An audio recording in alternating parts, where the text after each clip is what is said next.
every 10 years, the census is done throughout the entire nation. Mm-hmm. And what they do is they want to find out how many people are living in the town. And one of the reasons they do that is so that the federal government and state government can reapportion either the congressional seats, state senatorial seats, or state representative seats. And so that it's approved by the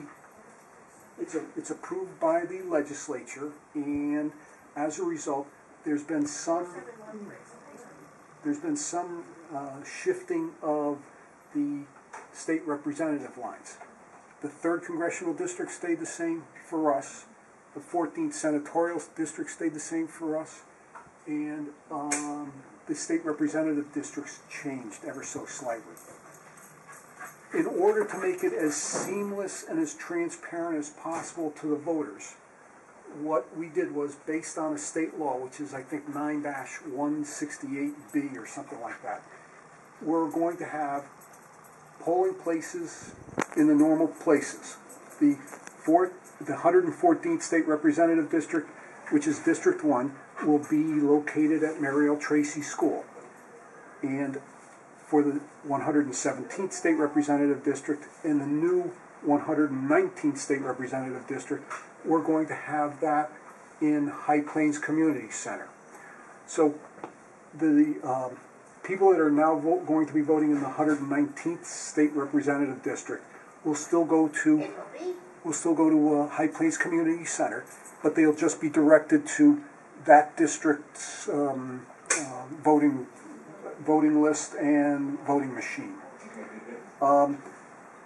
So most people are going to vote in the exact same place that they used to. However, what they did was the legislature moved the voting district slightly south, and people who lived on Rolling Ridge and South Rolling Ridge, just a small portion of Racebrook Road, all the people in Putting Green, and the people on the northern side of Wellington Drive are now going to be voting at Mary L. Tracy School, where they used to vote at High Plains.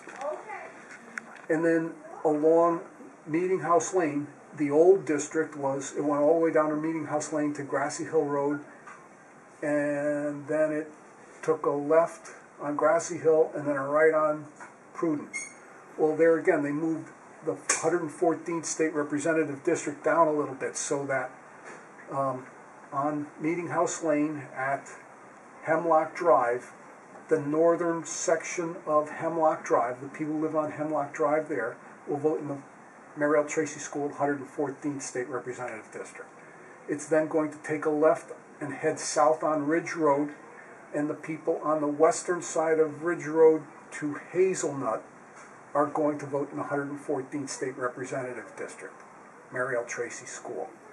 It then takes a right on Hazelnut, and it then takes another right on Ridgeview Road.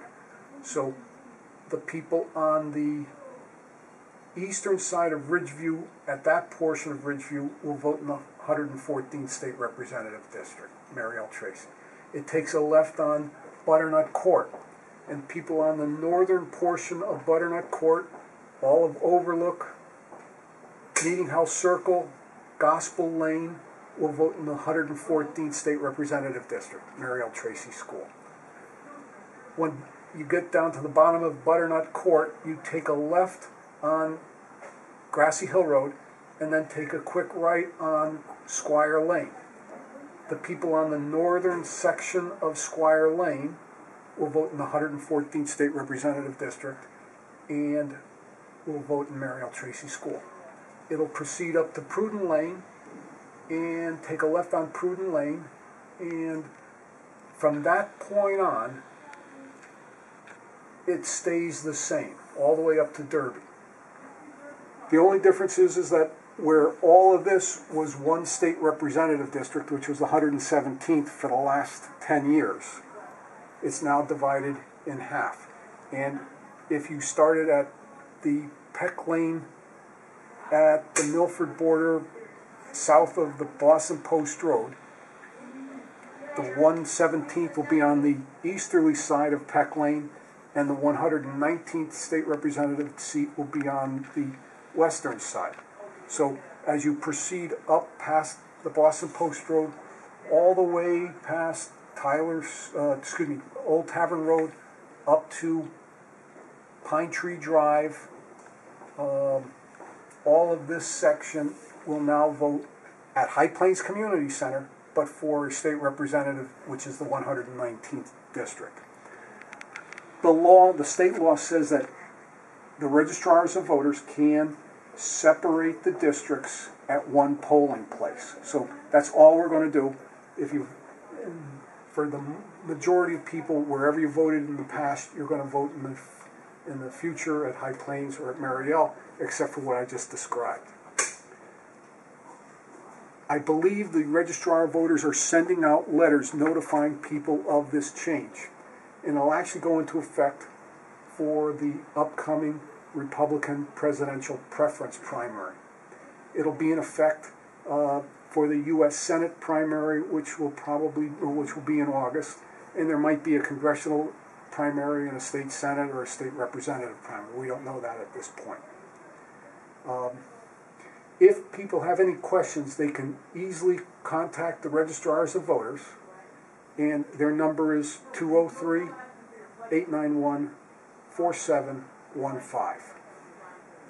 And that's basically it. It'll stay this way for the next 10 years. Okay. Well, thank you very much. You're Appreciate welcome. it.